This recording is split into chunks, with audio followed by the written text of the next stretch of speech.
Hello there, welcome to the channel. Now, robots in science fiction come in many shapes, sizes. They're well-defined, ill-defined, evil, good, patriotic, alien, human, doesn't really matter. There's all kinds of different ones. And today, we're going to look at some of my picks for some of what are my personal favorites, for one reason or another, from movies and television universes, where we have some of the more interesting and compelling robots. Most of these are going to be humanoids. I might do a separate list for non-humanoid or sort of other form. But for now, let's go with the humanoid form. And again, these have ranged over the years from the 1950s, from Robbie the Robot, to later serials like Buck Rogers, where you had various different robot types in that. You had Lost in Space with its robot companion. And then further forward, you get more modern incarnations like the synths from Star Trek. But let's look at some of the most iconic, compelling, dangerous, beautiful, and amazing machines created by both human and alien origin across the multiverse. Let's start with the T-800, one of the most iconic humanoid battle machines ever created. The T-800, if for some insane reason you're not aware, is a Cyberdyne Systems Model 101 series cybernetic organism, which I'm going to circle back to in just a moment, infiltrator unit designed for the future war to wipe out humanity. It's a descendant of previous designs such as the T600s of more basic configurations, the T500s, T400s, much more simplistic machines, the T800 made of a hyper-alloy controlled by an incredibly advanced CPU learning computer that typically will be set to read only when it's out on its own, because Skynet didn't want to have a machine revolt of its own, to limit their capabilities, but these were still highly efficient and advanced machines, incredibly strong, durable, and very advanced. And I do have a thought that the cybernetic organism thing, welcome to my autistic brain. There are many things that I find curious about them. These things we find out are made on an assembly line, but they are meant to be cybernetic. But we do know that actually probably 90% of them just walk around the battlefield without their fleshy meat suits on. So they don't need them to operate. A cybernetic organism, a true one, like a Borg from Star Trek or a Cyberman, needs both components to be a cybernetic life form. The T800 does not need its organic components. It can function perfectly well without them. But in order to simulate the flesh, breathing, heart rate, all that kind of stuff, do we mass produce all the T800s with the capacity to have the fleshy meat suit, or are those custom models? Does that mean that when it's not got the fleshy meat suit, it still has like a redundant piece of technology that if you were to look at it, it's like that is designed to pump blood around the organic systems to simulate a heartbeat? Is there some kind of method within its body, either organically installed or mechanical, to process food, to nourish the flesh? Now, we do know the early T800s, the flesh would necrotize and slough off probably. But later ones, such as the T850s and even some of the earlier ones than that, the organic tissue was alive fully. It just kept going. So that means it needed some kind of energy. What was fueling it? What was keeping it alive? Again, do they have built-in technology to create that bad breath? We do know the teeth are actually real teeth on the T800s, which is gross and creepy when you put too much thought into it. But how many redundant systems exist with all the T800s they don't really need for their operational side, just so they can camouflage themselves as humans? It just goes through my head when I am given too much time alone to think. But the T800 is a magnificent machine and is incredibly good at its job. It's just we kind of wish it weren't, don't we? Except when it's defending John Connor. Since I mentioned it, Lost in Space, the robot. Now, specifically, I'm going to go with the robots from the TV series.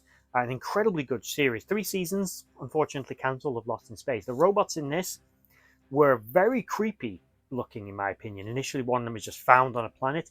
These machines are not actually of human origin. They were created by an alien civilization that it is alluded to in the show that the machines rose up against and then eradicated.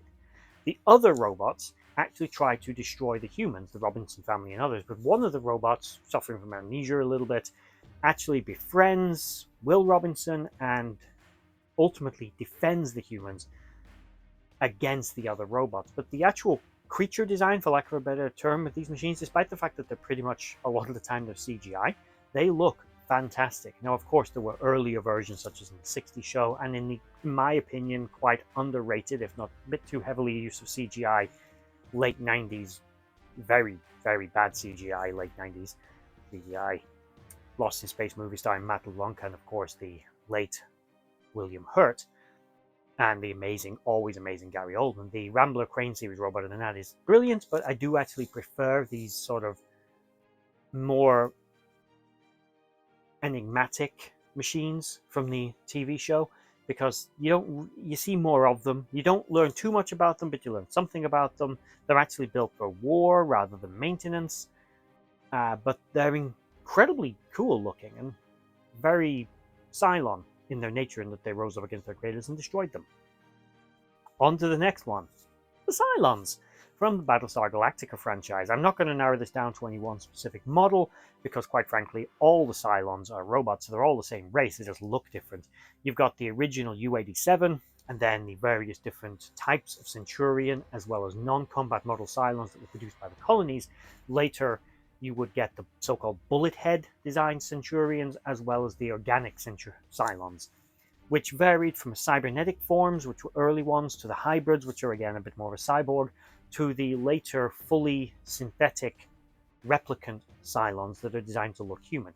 Of course, again in the 1970s, which we will call, say, maybe an alternate timeline of the Battlestar Galactica universe, the Cylons were a bit more complicated. There was a race, there was actually civilian versions, there was an organic species, the race that created them, they were the actual Cylons.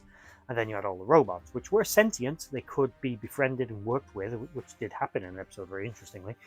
And you also had Cylons that, again, that evolved to look human, but they were just mechanical bodies that had a covering that made them look human, a bit like the T-600s. But the Cylons, as a concept, in my opinion, are very similar to the Terminators.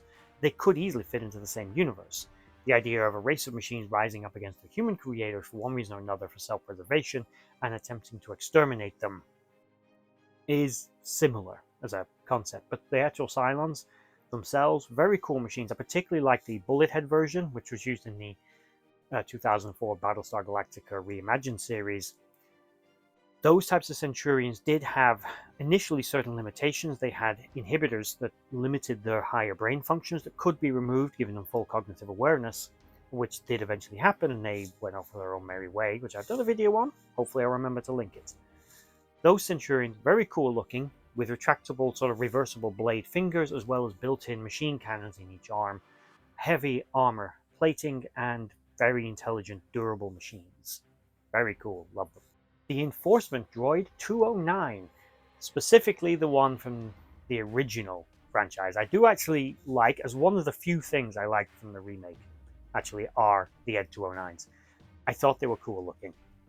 We don't see enough of them. The fight scene between Robocop and them goes, to be honest, not in the direction I would have put it, because those things were just walking tanks. They were absolutely killer machines. I think that they would have just literally trampled him. But that's not a good film, and we won't discuss it here. The original Ed 209, developed by OCP, was a death bot of, unimaginable destruction. Incredibly stupid, with taking elements from different animals in nature, such as a shark making noises like a large predatory lion or something, built-in machine cannons, as well as rockets.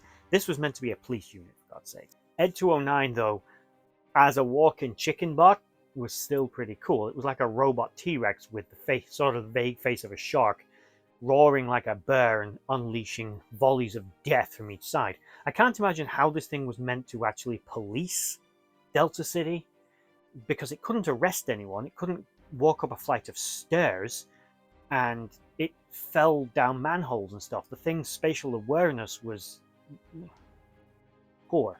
Let's go with poor. But again, as a cool idea, as a concept, beautiful machine.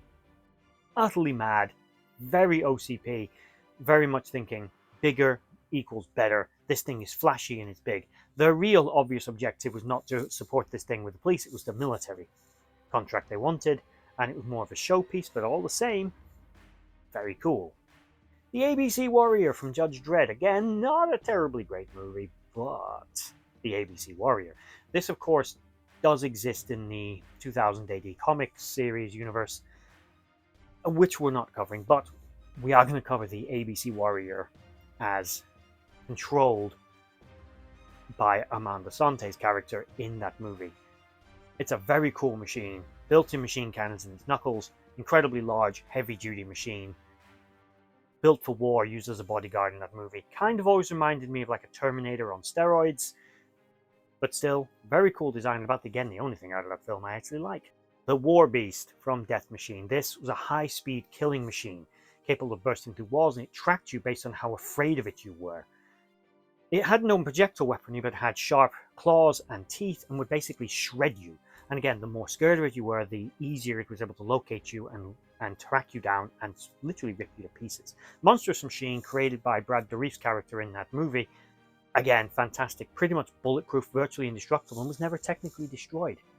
It still lives. It survives. It just killed its own creator. But it still exists in Vault 10. Megan. Not going to do this for long because I want to cover Megan properly at one point, but Megan was a toy, effectively, sort of in the vein of Child's Play or Chucky, but was a robot.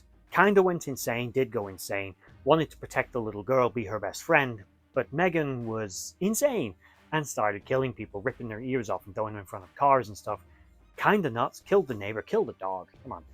Megan, you're a bad robot, but you're a badass bitch, and a cool film, and a very brilliant concept, taking an old idea, modernizing it, and actually making a fantastic film out of it. If you've not seen it, you really should. Last but not least, Data.